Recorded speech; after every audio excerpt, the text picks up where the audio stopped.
নমস্কার বন্ধুরা, মায়ের হেসেলে সবাইকে স্বাগত। আজকে আমাদের রেসিপি মেথি কাতলা। কাতলা মাছের বিভিন্ন রেসিপি তো আমরা বাড়িতে ট্রাই করেই থাকি। এই রেসিপিটা বাড়িতে একবার ট্রাই করে দেখতে পারেন, খেতে কিন্তু অসাধারণ হয়। এটা সাদা ভাতের সাথে খেতে অসাধারণ হয়। তো চলুন শুরু করা যাক আজকে আমার ভিডিওটা। আমি এখানে 3 টুকরো কাতলা মাছ নিয়েছি।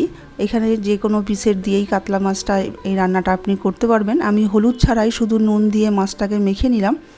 আর এখানে একটা মশলা করে নেব, পেঁয়াজ, কাঁচা লঙ্কা, রসুন এর ভাগটাই একটু বেশি, আমি এটা পেস্ট বানিয়ে নেব। আর জল ঝরানো এখানে 3 চামচ মতন টক দই এখানে ব্যবহার করলাম আমি।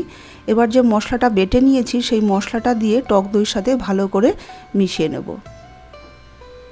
আমি এখানে রঙের জন্য একটু হলুদ দিয়ে দেব, আর যতটুকু নুন প্রয়োজন এখানে একেবারে দিয়ে দেবো। আর টক দই দিয়েছি, মিষ্টিটা অবশ্যই দিলাম একটু, আর দিয়ে দিলাম এখানে অল্প একটু কাশ্মীরি লঙ্কার গুঁড়ো, অল্প একটু দিলেই হবে। সব কিছু দিয়ে ভালো করে মিশিয়ে একটা পেস্ট বানিয়ে নিলাম। এবার এখানে আমি 1 চামচ মতন মেথি নিয়েছি, হাফ চামচের থেকে একটু বেশি মেথি আমি এখানে একটু ড্রাই রোস্ট করে নেব। ড্রাই রোস্ট করে নিয়ে আমি এটাকে একটু হামল দিস্তায় ভালো করে একটু ক্রাশ করে নেব। এইভাবে একটু ক্রাশ করে নেব। তারপর কড়াইটা গরম করে এখানে আমি দিয়ে দেবো সর্ষের তেল। এই রান্নাটা আমি সম্পূর্ণ সর্ষের তেলে করব। এবার সর্ষের তেলটা গরম হয়ে গেলে মাছ 3টেকে আমি খুব কড়া করে ভাজবো না, একটু সতে করে নেব, হালকা একটু ভেজে নেব। এরকম করে আমরা সতে করি সেরকম, যেন লালচে ভাবটা না আসে। আমি এবার মাছটাকে তুলে নেব, আর ভাজবো না। এবার ওই কড়াইয়ের মধ্যে আমি দিয়ে দিলাম মেথি, 1 চামচের থেকে একটু কম এখানে মেথি দিয়ে দিলাম। আর দিয়ে দিলাম 1 চামচ গ্রেট করা আদা, আর 2 চামচ রসুন, এখানে রসুনের ভাগটাই বেশি। আর দিয়ে দিলাম 2টো কাঁচা লঙ্কা। এই ফোড়নে কিন্তু মেথি আর রসুন কাঁচা লঙ্কার গন্ধটাই বেশি আসবে। এই রান্নাটাই কিন্তু ডমিনেট করবে মেথি আর রসুনের গন্ধটাই।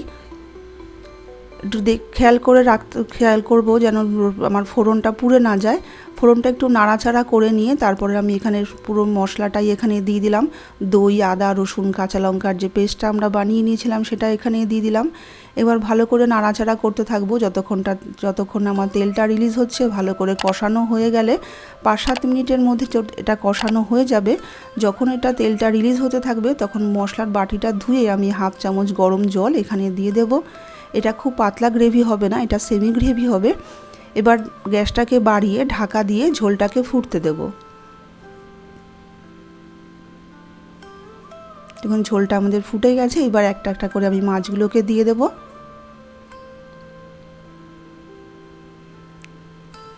মাছের গায়ে উপরেও একটু গ্রেভিটা দিয়ে দিলাম।